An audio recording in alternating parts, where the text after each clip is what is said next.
बहुत इंटरेस्टिंग कहानी है, बहुत सारे फैक्ट्स है, बहुत सारी चीजें और बहुत ज्यादा मजा आने वाला है कि भारत का एकीकरण कैसे हुआ। भारत की जो रियासतें हैं उनको एक करने का काम सरदार वल्लभ भाई पटेल ने कैसे किया, साम दाम दंड भेद, तो ये सब कैसे हुआ है, भारत का एकीकरण कैसे हुआ है, इतनी रियासतों को एक कैसे किया, उन सारी चीजों को हम समझने वाले हैं। आप सभी को पता है कि 1947 में जब भारत आजाद होने ही वाला था, तो भारत आजाद होने के टाइम पे 17 प्रांत थे, 17 प्रोविंसेस थे। अब इसमें से ज्यादातर एरिया तो ब्रिटेन के कंट्रोल में था, अंग्रेजों के कंट्रोल में था। लगभग 60% एरिया अंग्रेजों के कंट्रोल में है और लगभग 40% एरिया पर कौन है, देसी रियासत या प्रिंसली स्टेट है। तो प्रिंसली स्टेट या देसी रियासत का मतलब क्या है? प्रिंसली स्टेट या देसी रियासत का मतलब है कि इन लोगों ने संधि कर करके, अंग्रेजों के साथ संधि कर करके, चापलूसी कर करके अपना राज्य चलाया है। भाई इस वक्त अंग्रेजों के लिए कोई बड़ी बात नहीं है इनको जीतना, 60% एरिया जीत रखा है, 40% एरिया जीतना कोई बड़ी बात नहीं है। लेकिन ये सारे के सारे देसी रियासत वालों ने, ज्यादातर ने, कुछ बहुत अच्छे भी थे, ज्यादातर ने अंग्रेजों के साथ संधि की है, चाय पानी की है, हुक्का पानी पिलाया है, चापलूसी की है, इनका खजाना भरा है अंग्रेजों का, तब जाकर इनको छोड़ा है। आजादी की लड़ाई में मेन योगदान उस आम जनता का है, शहीद भगत सिंह, चंद्रशेखर आजाद, सुभाष चंद्र बोस, महात्मा गांधी। अरे जनता तो, लड़ाई तो आम जनता ने लड़ी है ना, इन लोगों ने सैक्रिफाइस किया, इन लोगों ने शहादत दी है। अगर यही लोग समय पर साथ दे देते तो हो जाती है और क्रांति 1857 की तरह, हम दूसरी बार क्रांति करके जीत जाते। लेकिन इन लोगों ने कभी साथ नहीं दिया, कुछ लोगों को छोड़कर ज्यादातर चापलूस थे, अंग्रेजों के साथ संधि कर करके अपना राज्य चला रहे थे। तो ज्यादातर एरिया ब्रिटेन के कंट्रोल में और 565 के आसपास देसी रियासतें हैं। अब जब भारत आजाद होता है तो भारत आजाद होने के बाद इसमें से 14 पाकिस्तान ले जाता है, 14 पाकिस्तान में चलेगी तो भारत के पास 551 बच गई। अब 551 को हमें एक करना है। 1947 के बाद जब भारत आजाद हुआ तो सबसे बड़ी दिक्कत ये है कि इन 551 अलग अलग राज्यों को एक कैसे करेंगे, जोड़ेंगे कैसे, एक करना बहुत जरूरी है। और ये काम किसको सौंपा गया? सरदार वल्लभ भाई पटेल को, हमारे लौह पुरुष को, क्योंकि वही ये काम कर सकते थे। लोग जानते थे, भले नेहरू जी कैसे भी हो, लेकिन वो जानते थे कि ये काम कर सकते हैं सरदार वल्लभ भाई पटेल, और वो करेंगे। कैसे करेंगे अभी हम देखेंगे। 551 में से 548 रियासतें तो कैसे भी करके मना ली, शाम दाम दंड भेद, डराकर धमकाकर या कुछ भी करके, धमकी देकर। लेकिन 3 नकटे लोग, 3 ढीठ लोग, नकटे लोग नहीं मान रहे थे, ये भारत का हिस्सा नहीं बनना चाहते थे। और ये 3 लोग थे कौन थे जो नहीं मान रहे थे? एक तो आपको पता है जम्मू कश्मीर, जम्मू कश्मीर का राजा हरि सिंह नहीं मान रहा था, एक आपका जूनागढ़ है और एक आपका है हैदराबाद। अब यहां पर बात को समझो, जम्मू कश्मीर का राजा हरि सिंह। अच्छा, हरि सिंह का पूरा नाम पता है किसी को? राजा हरि सिंह का पूरा नाम है इंद्र महेंद्र राज राजेश्वर महाराजाधिराज महाराजा हरि सिंह। हाँ, ये पूरा नाम है उनका, इंद्र महेंद्र राज राजेश्वर महाराजाधिराज महाराजा हरि सिंह इनका पूरा नाम है। तो महाराजा हरि सिंह की अगर हम बात करें तो वो ना ही भारत में शामिल होना चाहते हैं, ना ही पाकिस्तान में शामिल होना चाहते हैं। महाराजा हरि सिंह इसको एक इंडिपेंडेंट स्टेट बनाना चाहते हैं, एक स्वतंत्र देश बनाना चाहते हैं। तो ना ही वो भारत में शामिल होंगे, ना ही वो पाकिस्तान में शामिल होंगे। लेकिन जम्मू कश्मीर की जनता मुस्लिम है, तो जम्मू कश्मीर की जनता चाहते हैं कि ये पाकिस्तान का हिस्सा बने। यहां बात हो गई। उसके बाद जूनागढ़ की बात करते हैं। जूनागढ़ का जो नवाब था उसका नाम था मोहम्मद महाबत खान जी। मोहम्मद महाबत खान जी मुस्लिम है, तो यहाँ का रूलर मुस्लिम है, वो इस जूनागढ़ को खींचकर पाकिस्तान में ले जाना चाहता है। जूनागढ़ गुजरात में पड़ता है और जूनागढ़ की जनता क्या है? हिंदू है, ये भारत में शामिल होना चाहती है। तो यहां पर जनता पाकिस्तान में ले जाना चाहती है इसको, जनता मुस्लिम है ज्यादातर, और राजा इसको एक स्वतंत्र देश बनाना चाहता है। जूनागढ़ की बात करें तो मोहम्मद महाबत खान जी इसको पाकिस्तान में ले जाना चाहते हैं, लेकिन यहाँ की जनता हिंदू है, भारत में रहना चाहती है। और हैदराबाद की बात करें तो हैदराबाद में मामला मिक्स है, भारत के बीचों बीच है, हिंदू भी है, मुस्लिम भी है। हैदराबाद को ओस्मानिस्तान भी कहते हैं। भाई ओस्मानिस्तान क्यों कहते हैं हैदराबाद को? क्योंकि जो हैदराबाद का निजाम था उसका नाम था ओस्मान अली, ओस्मान अली की वजह से इसको ओस्मानिस्तान कहते हैं। तो अब इन तीनों एरियाओं को हमें एक करना है। सबसे बड़ी दिक्कत है हैदराबाद, क्योंकि ये तो कॉर्नर पे है, ये को कॉर्नर पे है। भारत के बीचों बीच इतना बड़ा क्षेत्र, इतना बड़ा राज्य एक अलग देश की मांग करता है, तो भारत तो मेंदू वड़ा बन जाएगा ना। भारत तो मेंदू वड़ा बन जाएगा। मेंदू वड़ा देखा, बीच में छेद होता है। तो भारत के बीचों बीच इतना बड़ा राज्य अलग देश बनेगा तो भारत मेंदू वड़ा जैसा दिखेगा। आप खुद सोचो थोड़ी देर के लिए, मान लो कि हैदराबाद, और ये बहुत बड़ा एरिया है, आज का पूरा तेलंगाना, महाराष्ट्र का कुछ हिस्सा, कर्नाटक का कुछ हिस्सा, आंध्र प्रदेश का कुछ हिस्सा, इतना बड़ा राज्य भारत के बीचों बीच अलग देश की मांग करता, भारत के लिए बिल्कुल भी अच्छी बात नहीं है। थोड़ी देर के लिए सोचो कि अगर उस वक्त हैदराबाद अलग हो जाता, तो सोचो हैदराबाद अलग होने के बाद हैदराबाद अपनी सीमाओं का विस्तार करता, अपनी सीमाओं को तो फैलाता नहीं, एक्सटेंशन करता, क्योंकि यहां पर तो पानी भरा हुआ है, तो आधा भारत कब का चला जाता। लेकिन सबसे बड़ा रास्ता का रोड़ा यही है। सरदार पटेल यही सोचते थे कि सबसे पहले हैदराबाद को हमें मिलाना है, लेकिन तब तक पाक ने कर दी नापाक हरकत। जैसा कि वो फेमस है, पाक ने नापाक हरकत कर दी बच्चों। किस दिन? 22 तारीख को, 22 अक्टूबर 1947 को पाकिस्तान ने नापाक हरकत कर दी। पाकिस्तान ने पीठ पीछे वार किया है, भारत की छाती में छुरा घोंपा है। हमें आशा नहीं थी कि पाकिस्तान अटैक कर देगा। उसके बाद में पाकिस्तान ने छुरा कैसे घोंपा? देखो यहां पर पाकिस्तान की आर्मी ने विश्वासघात किया है। आप सभी को पता है कि पाकिस्तान में एक आतंकवादी ग्रुप है, आज भी है वो, पाकिस्तान और अफगानिस्तान में, मुजाहिदीन नाम से। तो मुजाहिदीन एक कबीला ग्रुप होता है, आतंकवादी ग्रुप होता है। तो उनको पैसे दिए, आर्मी वार्मी की ड्रेस पहना के जम्मू कश्मीर में उनको लड़ने के लिए छोड़ दिया, और पीछे पीछे पाकिस्तान की आर्मी है, आगे आधे आतंकवादियों की सेना, पीछे पीछे पाकिस्तान की आर्मी है। जम्मू कश्मीर पर अटैक किया गया बच्चों, और जम्मू कश्मीर पर अटैक करने के बाद त्राहिमाम मच गया। इनको तो जमीन से मतलब है ना, इनको जमीन से मतलब है। गाजर मूली की तरह लोगों को बनाया गया, 1-2 लाख लोगों को जिंदा काट दिया गया। वहां पर रेप, अपहरण, बलात्कार सब सिलसिला जारी हुआ। राजा हरि सिंह ये देख रहे थे, क्योंकि राजा हरि सिंह जानते थे कि मेरा सेना इतनी पावरफुल नहीं है। भाई पहाड़ी राज्य है, छोटा सा राज्य है, इतनी सेना राजा के पास होती नहीं थी उस वक्त, कमी सेना रखते थे। तो 4-5 दिन तक तो इन्होंने क्या किया? रजिस्ट किया, जितना इनसे हो पाया इन्होंने किया, लेकिन पार पड़ी नहीं है। आत्मान त्राहिमाम मचा हुआ है जम्मू कश्मीर के अंदर। उसके बाद राजा हरि सिंह कहां आएंगे? दिल्ली। दिल्ली में पंडित जवाहरलाल नेहरू बैठे हैं, और हमारे गृह मंत्री सरदार वल्लभ भाई पटेल बैठे हैं। सरदार वल्लभ भाई पटेल यहां पर बैठे हैं। उसके बाद राजा हरि सिंह आता है, चीखता चिल्लाता रोता बिलखता, चिंगाड़ तवा की बचाओ मुझे, मेरा राज्य बर्बाद हो गया, मेरी जनता मर रही है, मेरे लोग मर रहे हैं, मेरा राज्य बर्बाद हो गया, कैसी भी करके मेरी सहायता करो। सरदार वल्लभ भाई पटेल ने कहा थांबा, हरि सिंह जी थांबा, रुको हरि सिंह जी। हरि सिंह ने कहा क्यों थांबा, क्यों रुके भाई? सरदार पटेल ने कहा कि तुम्ही ने अभी 15 अगस्त 1947 को, 2 महीने पहले जब आजाद हुआ था ना देश, मैंने आपके ऊपर प्रस्ताव रखा था कि भाई आप भारत में शामिल हो जाओ या पाकिस्तान में शामिल हो जाओ, अगर आपकी इच्छा है, आप स्वतंत्र है। आपने कहा था कि ये ना ही भारत का हिस्सा ना ही पाकिस्तान का हिस्सा, ये इंडिपेंडेंट राष्ट्र है, स्वतंत्र देश है। तो भाई अटैक भारत पे नहीं हुआ है, जम्मू कश्मीर पे हुआ है। भारत पे अटैक नहीं हुआ है, जम्मू कश्मीर नाम का एक अलग देश है, तुम्ही ने कहा था उसके ऊपर अटैक हुआ है। राजा हरि सिंह यहां पर फंस गए हैं। पंडित जवाहरलाल नेहरू थोड़े शांत हो जाते हैं। पंडित जवाहरलाल नेहरू कहा कि अब तो कुछ ना कुछ तो करना ही पड़ेगा। सरदार वल्लभ भाई पटेल ने बहुत सारी 6-7 घंटे तक वार्तालाप चली।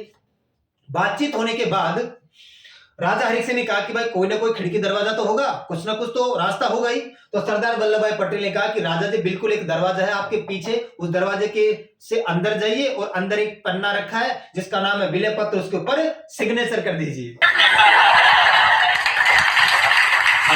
तो सरदार पटेल ने कहा कि भाई विलय पत्र पर सिग्नेचर करना पड़ेगा, पहले हम हिस्से को अपना बनाएंगे, पहले जम्मू कश्मीर को अंदर शामिल करेंगे, जब ये भारत का हिस्सा बन जाएगा ना तभी हम जाके सहायता कर पाएंगे। तो विलय पत्र पर यानी इंस्ट्रूमेंट ऑफ एक्सेशन पर सिग्नेचर हुए थे 26 अक्टूबर को। 26 अक्टूबर को सिग्नेचर हुए, और 27 अक्टूबर को ये माउंटबेटन, हमारे जो गवर्नर जनरल है उस वक्त के, उनके सामने पेश किया गया। 27 तारीख को माउंटबेटन ने सिग्नेचर करके इजाजत दे दिया कि हाँ भाई जम्मू कश्मीर भारत का हिस्सा है। अब यहां पर आपसे क्वेश्चन पूछा जाता है कि बताओ विलय पत्र पर किसने हस्ताक्षर किए थे? एक तरफ तो राजा हरि सिंह है, दूसरी तरफ किसने हस्ताक्षर किए थे? तो ध्यान रखना, पंडित जवाहरलाल नेहरू ने हस्ताक्षर नहीं किए थे। यह हस्ताक्षर किसने किए थे? लॉर्ड माउंटबेटन ने, उस वक्त के गवर्नर जनरल ने। किस हैसियत से?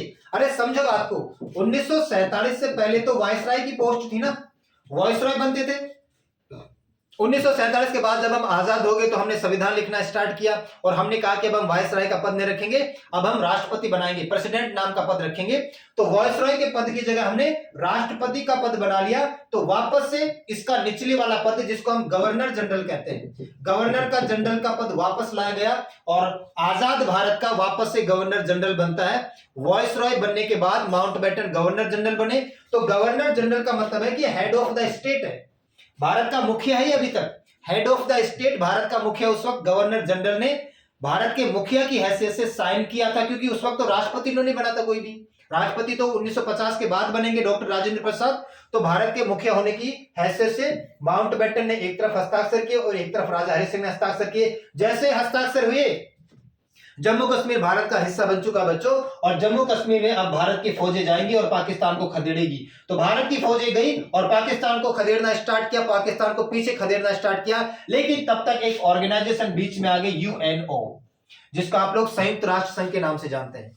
यूएनओ बीच में आ गया, यूएनओ तक मामला पहुंच गया। यूएनओ ने फरमान सुनाया कि भाई जिस देश की सेना जहां पर है वहीं पर भी रुक जाए।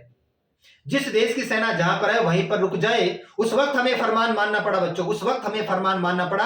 अभी 15 अगस्त को हम आजाद हुए हैं। एक गरीब देश, एक इतना बड़ा देश गुलामी से आजाद हुआ है। इतनी बड़ी ऑर्गेनाइजेशन, इतना बड़ा संगठन हमें बोल रहा है, सारे देशों का प्रेशर है, तो हमें बात माननी पड़ी और हमने यहीं पर इसको रोक दिया। आज तो हम किसी के बाप की बात ना माने, उल्टा दो चार हम ही सुना दे, होता है ना।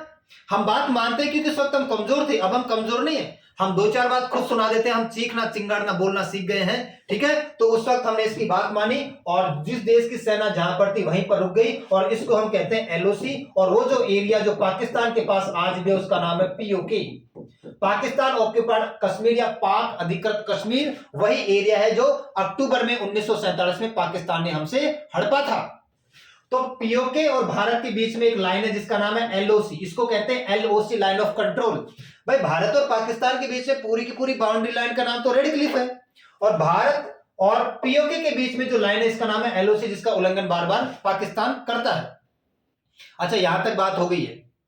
अब दूसरा मसला है कि अब हमें जूनागढ़ को शामिल करना है, क्योंकि जूनागढ़ कॉर्नर पे है, बिल्कुल एंड कॉर्नर पे है। पाकिस्तान नाव में बैठ के आएगा और इसको ले जाएगा, हो सकता है ना ऐसी घटना। भाई ये तो भारत के बीचों बीच है, इसको तो पाकिस्तान लेके उठा के ले जाए ना, हेलीकॉप्टर में भर के थोड़ी ले जाएंगे इसको, नहीं हो सकता ऐसा। तो जूनागढ़ को ले जा सकता पाकिस्तान। और एक बात और समझ रहे इस बात को आप लोग, सरदार वल्लभ भाई पटेल को वैसे लोह पुरुष नहीं कहते हैं, लोहे की छाती थी उनकी, वाकई लोहे की छाती थी।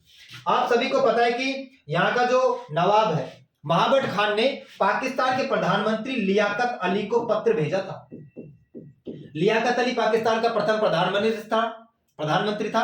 इसको महाबत खान ने पत्र भेजा था कि भाई हम पाकिस्तान में शामिल होना चाहते हैं, हम पाकिस्तान का बड़ी खुशी से पार्ट बनना चाहते हैं, हिस्सा बनना चाहते हैं, हमें पाकिस्तान में शामिल करो। तो एक विलय पत्र भेजा था महाबत खान ने, किसको?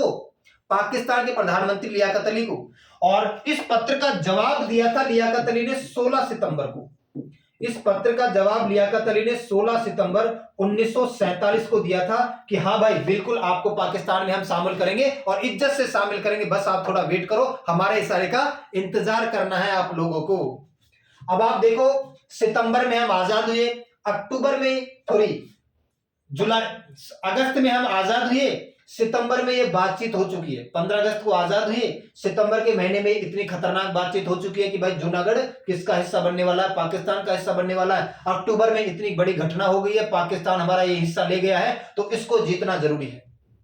जीतने के लिए सरदार वल्लभ भाई पटेल ने स्कीम बनाई कि भाई रात के टाइम पे अटैक करेंगे और मुझे 1000 घोड़े गधे चाहिए।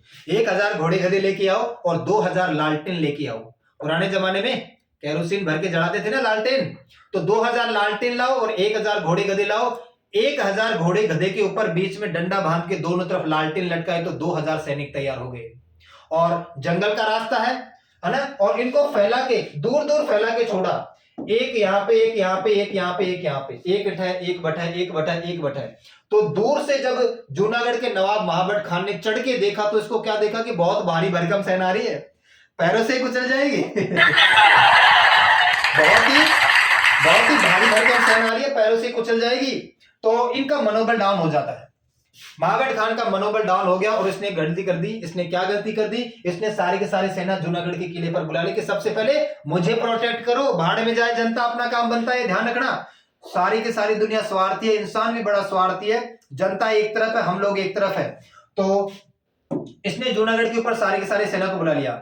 मनोबल डाउन हो जाता है ना कि बहुत सारी सेना है। आप जब गांव से शहर की तरफ देखते हैं तो आपको लाइट जलती हुई दिखाई देती है, वो साधन की लाइट है, स्ट्रीट लाइट है, मकान की लाइट है, किसकी लाइट है पता नहीं चलता। तो एक लाइट का मतलब एक सैनिक है और इतने बड़े एरिया में ये आ रहे हैं, तो यहाँ पर मनोबल डाउन हो गया। आपका भी मनोबल डाउन होता है, इस पढ़ाई के टाइम पे भी होगा और लाइफ में भी होगा, आने वाली जिंदगी में भी होगा। आप लोग पेपर देने नहीं जाते, बिना पेपर दिए पहले सोच लेते हैं कि मैं पेपर देने नहीं जाऊंगा, मेरा सिलेक्शन नहीं होगा। तो कमीशन है, तुझे पता है तेरा सिलेक्शन नहीं होगा। हो सकता है बरसात आ जाए, अटेंडेंस कम हो जाए, हो सकता है पेपर थोड़ा इजी आ जाए, कुछ भी हो सकता है ना। एक बार उस स्टेज तक जाके पहुंच तो सही, पेपर में जाके बैठ तो सही। और दूसरी सबसे बड़ी गलती हम क्या करते हैं, हमने सब कुछ पढ़ रखा, 100% पढ़ रखा, सब कुछ आता है, और एक अपना फालतू टाइप का दोस्त होता है। सबसे पहले एडमिट कार्ड आएगा तो दोस्त के पास पहुंच जाएगा, हाँ यार तू क्या कर रहा है। दोस्त उधर से बोलेगा लटकते हुए कि यार मारे तो इच्छा ही को नहीं, जावा कि मैं तो पढ़े ही को नहीं। कुछ ना कुछ हमारे ऊपर भी प्रभाव ही पड़ेगा, अरे उसने नहीं पढ़ा ना, तूने तो पढ़ा है, तू तो देने जा। तो आप एग्जाम सेंटर तक तो जाओ, आप पहले कैसे सोच लेते हो कि मेरा सिलेक्शन नहीं होगा, मेरा सिलेक्शन नहीं होगा। तो कमीशन है, तुझे पता है, तूने भविष्य देखा, कुछ भी हो सकता है। तो आपको पेपर देने जाना है, तो मनोबल डाउन होता है, तो मनोबल डाउन कभी नहीं करना चाहिए। उसके बाद में रात के टाइम पे आराम से जूनागढ़ का आसपास का क्षेत्र जीत लिया। सुबह हो गई, महाबत खान को क्या किया, महाबत खान को वार्निंग दी गई, ये नहीं माना और इसको फिर पकड़ लिया गया और फिर ये पाकिस्तान चला गया। और ये घटना हुई कब, 9 नवंबर को। 9 नवंबर 1947 को हमने झंडा, तिरंगा झंडा फहरा दिया जूनागढ़ के ऊपर। अब आप ध्यान से देखो, 22 अक्टूबर को घटना होती है, 26 27 अक्टूबर, ये नवंबर है, 11-12 दिन के अंदर सरदार वल्लभ भाई पटेल ने जूनागढ़ को जीत के रख दिया। इसलिए इनको लौह पुरुष कहते हैं, है ना। और ना पंडित जी ने तो कह दिया था कि देख लेंगे बाद में, तो सरदार वल्लभ भाई पटेल ने 12-13 दिन के अंदर अंदर इतनी बड़ी घटना के बाद जूनागढ़ को जीत के रख दिया। उन्होंने कहा पंडित जी को कि पंडित जी अभी नहीं तो कभी नहीं, लोहा गर्म है, मुझे हथौड़ा मार लेने दो। और उन्होंने हथौड़ा मार लिया और जूनागढ़ को जीत के रख दिया और 9 नवंबर 1947 को यहां पर अपने तिरंगा झंडा फहरा दिया। अच्छा, जब 9 नवंबर को हमने तिरंगा झंडा यहां पर फहरा दिया ना, तो यहां से लियाकत अली का पत्र आता है 10 नवंबर को। 10 नवंबर 1947 को लियाकत अली का पत्र आता है और लियाकत अली बोलता है भारत सरकार से कि यार तुमने जूनागढ़ को जीत लिया, तुमने हमें बताया भी नहीं। अरे तू किस खेत की मूली है जो तुझे बताए भाई, जूनागढ़ को जीत लिया हमने, हमारा हिस्सा है, जीत लिया तो जीत लिया, तुम किस खेत की मूली की तुम्हें बताया कि हमने जूनागढ़ को जीत लिया है। ठीक है, तो ऐसा चलता रहता है। ये सारे के सारे फैक्ट्स है जो आपको पता होने चाहिए। लेकिन इस बात का ध्यान रखना, हमने जूनागढ़ को यहाँ पर 9 नवंबर को तिरंगा फहराया, जीता है, लेकिन हमने इसको तरीके से शामिल किया है। तरीके से कैसे, 20 फरवरी 1948 को बच्चों हमने प्लेबिसाइड करवाया है, जनमत संग्रह करवाया है, प्लेबिसाइड करवाया है, जिसको आप लोग क्या कहते हैं, रेफरेंडम करवाया। मतलब आम जनता क्या जाती है, आम जनता की राय ली गई है। तो जब यहां पर आम जनता की राय मांगी गई ना, तो सारी की सारी जनता ने कहा कि भाई हमें भारत में रहना है, भारत का हिस्सा बनना है। तो टोटल वोट कितने पड़े थे, 1,90,980 वोट भारत के लिए पड़े और 91 वोट पाकिस्तान में जाने वालों ने दिए। तो देखो 1,90,980 वोट तो भारत के लिए पड़े कि भाई इतने लोग भारत में रहना चाहते हैं, और 91 वोट, मात्र 91 वोट मिले। 91 लोगों ने बोला कि हमें पाकिस्तान में जाना है। तो 99.99% से हमने इसको शामिल किया है और इसको तरीके से हमने शामिल किया है। तो ये जीत लिया, ये जीत लिया। अब नंबर है हैदराबाद का। हैदराबाद को जीतना है भाई, पता तो चली जाता है कि इसका नंबर आ गया, इसका नंबर आ गया, मेरा भी नंबर आने वाला है, तो आने दो इसका नंबर। एक और बात, इस घटना के बाद यूएनओ थोड़ा बीच में आ गया है, यूएनओ ने थोड़ा इंटरफेयर किया। यूएनओ ने कहा कि भाई आप हैदराबाद को जीतने के लिए आर्मी का उपयोग नहीं करोगे। यूएनओ ने एक फरमान सुना दिया, ठीक है। तो यूएनओ ने कहा कि भाई आप आर्मी का प्रयोग नहीं करोगे, आप इस क्षेत्र को आर्मी से नहीं जीतोगे।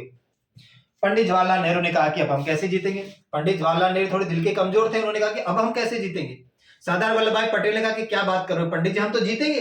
अरे जीतेंगे, थोड़ा वक्त ले लेते हैं, थोड़ा टाइम ले लेते हैं। यूएनओ ने फरमान ही तो सुनाया है, हम अपने आप को सशक्त कर लेते हैं, हम इसको आर्मी से नहीं पुलिस बल के द्वारा ही जीतेंगे, लेकिन थोड़ा सशक्त तो बना ले, हथियार ले ले, स्ट्रेटजी बना ले, कुछ निजाम के विश्वासघाती भी होंगे। जैसे आपने बाहुबली मूवी देखी होगी, बाहुबली मूवी के अंदर आपको पता है कि राजमाता शिवगामी देवी चला रही है और माता जी के काफी विश्वासघाती है। माता जी को इसका पता चल गया, तो माता जी ने अपने विश्वास पात्र कुछ लोगों को विश्वासघातियों के टोले में मिलने के लिए बोल दिया कि आप उसमें मिल जाओ और मेरी खूब बुराई करना।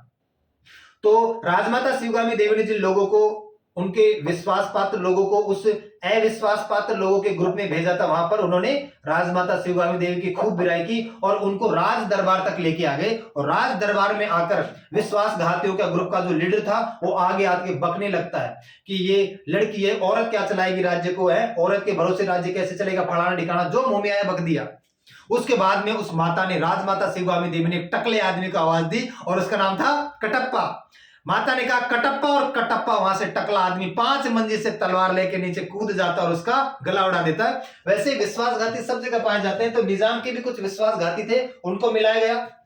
उसके बाद में एक ऑपरेशन चलाया गया जिसका नाम था ऑपरेशन पोलो। अच्छा, जूनागढ़ को जीतने के लिए ऑपरेशन पीस चलाया गया था, ऑपरेशन शांति। और यहां पर हैदराबाद को जीतने के लिए ऑपरेशन पोलो चलाया गया था, ध्यान रखना, ऑपरेशन पोलो।